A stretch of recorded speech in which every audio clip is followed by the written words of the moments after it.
Hello everyone, I'm Brian. Today I'm reacting to what is the difference between Jnana and Vijnana. I don't know if I said that right. Nyan and Vijnana?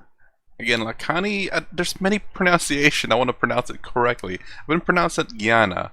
So far no one's really complained about it, so I'm going to keep pronouncing it that way. That way, I always pronounce with a G, Jnana.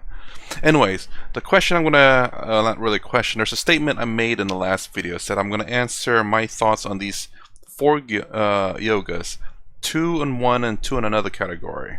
So stay tuned towards somewhere around the end and I'll explain. I don't know if it's something new, if anyone had thought about it. I'm certainly, there has been people who've thought about it, but anyways, we'll get to that. Alright, let's go ahead and get started.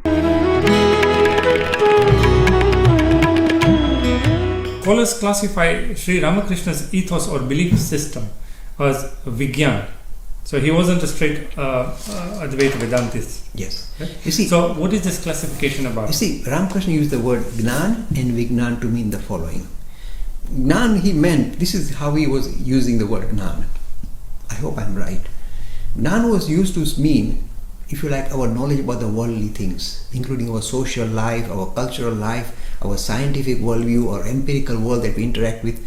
So this was called, he called this Gnana, means, kind of in a way addressing the worldly world, the world that we encounter. What are the rules here? The knowledge about the way the world operates. Perfectly fine, it's necessary. Vyavaharik Gnan, it can be. Vyavaharik means practical knowledge about the world that you live in, including the social and the cultural and the mental things that you kind of have to play with. But then he talks of Vijnan. Vijnan, he says, knowledge not about the worldly affairs, but knowledge about something that is out of this world. Say, what is that, Mr. Lakhani? That is the whole heart of our tradition. It is nice to start by focusing on the world that we encounter, trying to come to terms with it. That's called Gnana. That's what science is all about. Hard sciences as well as soft sciences. Physics, chemistry, hard sciences, psychology, anthropology, human behavior, soft sciences. So doing that is worldly knowledge, necessary. But Vijnan is, my friend, you want to take a leap forward, go from this just idea of worldly objective to the out of this world objective. When I say out of this world, don't think it's some alien or something. It simply means, look, my friend, there is a huge current underflowing all of us. Huge current, powerful current. And it's real, genuine current. We somehow have lost track of it, we have lost touch with it. We need to put our hand, if you like, or our touch base with this current that underpins us.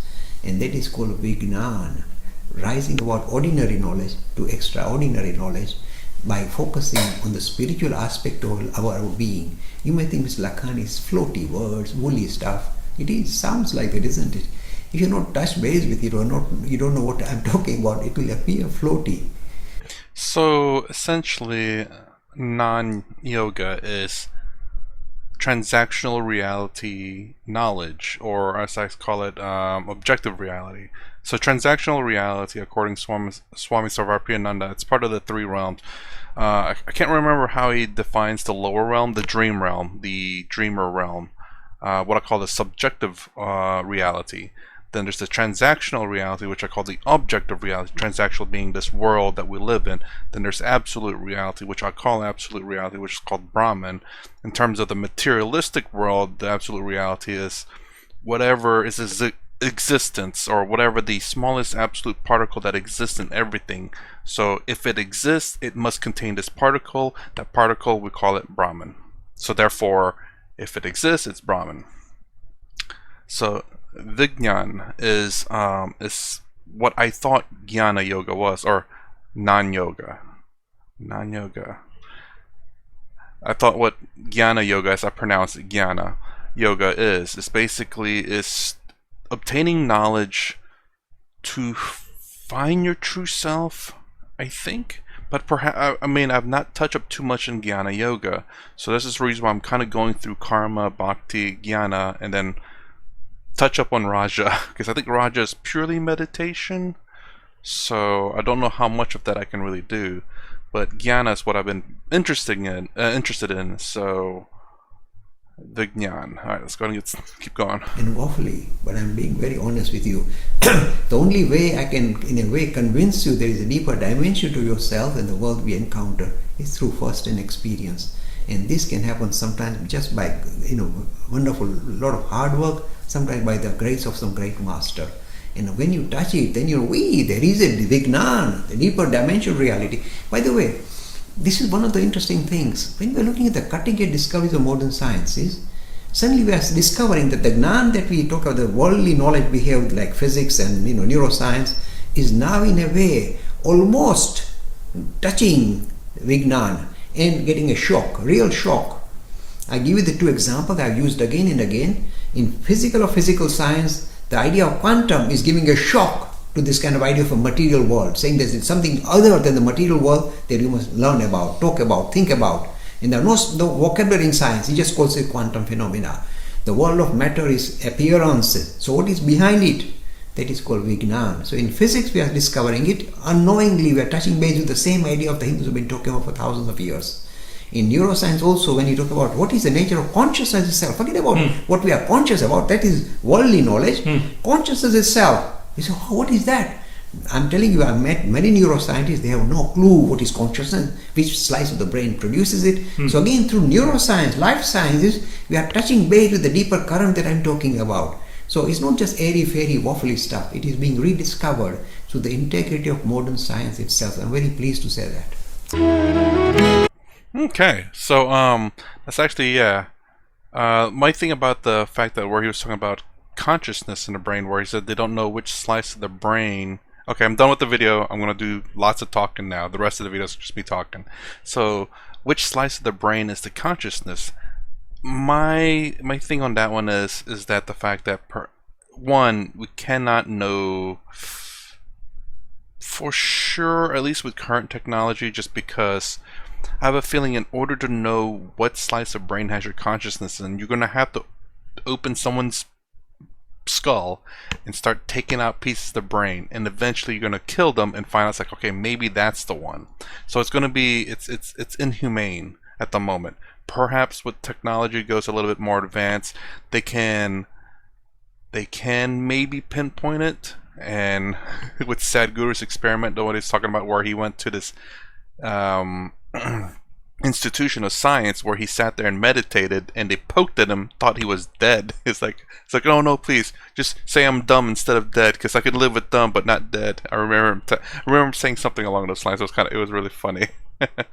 But yeah, so I just think our and actually, as a matter of fact, the most recent Sadhguru video prior to this video talks about the glass ceiling, if you could say, with technology, with science technology has right now, where the technology we have currently cannot get past this glass barrier.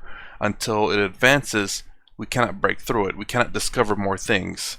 So again, that's my thoughts about, perhaps science will find out what consciousness is in the future.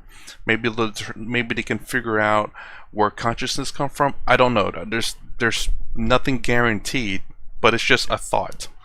So about the beginning, where there's the two yogas. So I thought about this a little bit. I don't know if anyone else said this. Let me know, and let me know what your thoughts about it is. So there seems to be two physical yogas, or duality, and then two non-duality yogas. So the two duality yogas is karma and bhakti, because bhakti can be duality, perhaps can be non-duality. And then karma is all about good thoughts and good actions. So good thoughts, good action has to happen in the physical realm. There is no good thoughts internally or good actions internally. That's completely different. So is that the case, that karma and bhakti are both the either duality or to transactional reality, as Swami Sarvaparananda would say, and then jnana and raja are non-duality or internal in terms learning about your true self, your true nature, or by discovering it through raja by meditating, learning about it by thinking, or experiencing it by doing. So Raja and Jnana being internal, non-dual, true Advaita Vedanta versus Bhakti and Karma being dual through the physical realm, the transactional realm, the objective reality by karma, thoughts, actions, and bhakti by pure devotion of a god. Let me know your thoughts on that one, because that has to have been said, right? That potentiality, those two different realms, as in Jnana and Raja being non-duality, because there's no way to discover one's true self externally. It all has to be internal. Raja and Bhakti, you can discover your internal self, but it has to be through external things, right? Let me know in the comments below, honestly, because that's I thought about that and I'm like, I can't have been the first and thought about this. Let me know what you think. Whatever else. Alright, that's my reaction to what's the difference between Jnana and Vijnana. So, Nan and Vijnan Yoga. If you like my content, please consider subscribing. Thumbs up, thumbs down below. Thanks for watching. I'll see you in the next vid.